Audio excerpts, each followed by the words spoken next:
আসসালামু আলাইকুম বন্ধুরা, সবাই কেমন আছেন? আলহামদুলিল্লাহ আমি ভালো আছি। আপনারা সবাই কেমন আছেন বলুন তো?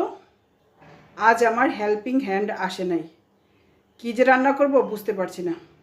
কাল এত এত বাজার করা হলো, কিন্তু কিছুই কাটাকুটা হয় নাই। এত সবজি মাছ এগুলো কে কাটবে? তাই আমি ঝটপট আজকে রান্না করবো বাচ্চাদের জন্য মুরগি একটু আর একটু খাসির মাংস।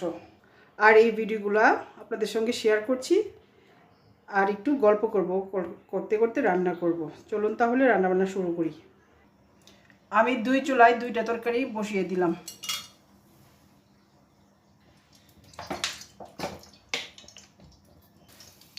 আমার রান্নাবান্না খুবই ইজি, এত কিছু দেই না, ঝটপট বাস হয়ে গেল। পেঁয়াজ রসুন বাটা দিয়ে আমি শুধু মাংসটা ধুয়ে দিচ্ছি, পরে সব মশলাগুলো উপরে দিয়ে দিব। দেখুন কি ঝটপট রান্না, বাস হয়ে গেল। এবার ওটাতে দিয়ে দিব 1 চামচ হলুদ, 1 চামচ মরিচ, 1 চামচ ধনিয়া, 1 চামচ লবণ। বাস হয়ে গেছে। এবার মিক্স করে দিল ভালোভাবে।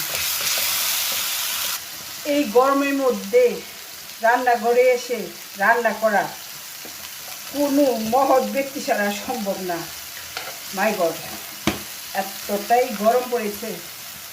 মাংসগুলো ভালোভাবে কষা হয়ে গেলে আমি একটু ঝোল দিয়ে দিব, তারপর সিদ্ধ হলে নামিয়ে ফেলব। মুরগিটা কষা হইতে হইতে আমরা একটু বারান্দা থেকে ঘুরে আসি। দেখুন কি অবস্থা। পেঁয়াজ দিতে ভুলে গেছি, একটু পেঁয়াজ করেই দিয়ে দিই। এত কাজ কিছুই মাথায় থাকে না। মাঝে মাঝে মনে হয় বুয়া আর কি কাজ করে, একদিন না আসলে সব করতে পারবো, কিন্তু একদিন বুয়া না আসলে বোঝা যায় যে বুয়া কত কাজ করে।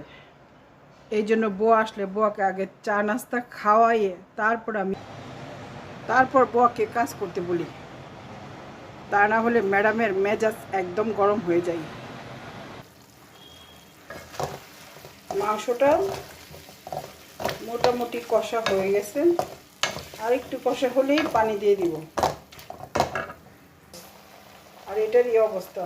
আমার ভিডিওগুলো যারা যারা দেখেন অনেক ভুল ত্রুটি থাকতে পারে, সবাই ক্ষমা সুন্দর দৃষ্টি দেখবেন। ধন্যবাদ, ভালো থাকবেন সবাই। আসসালামু আলাইকুম।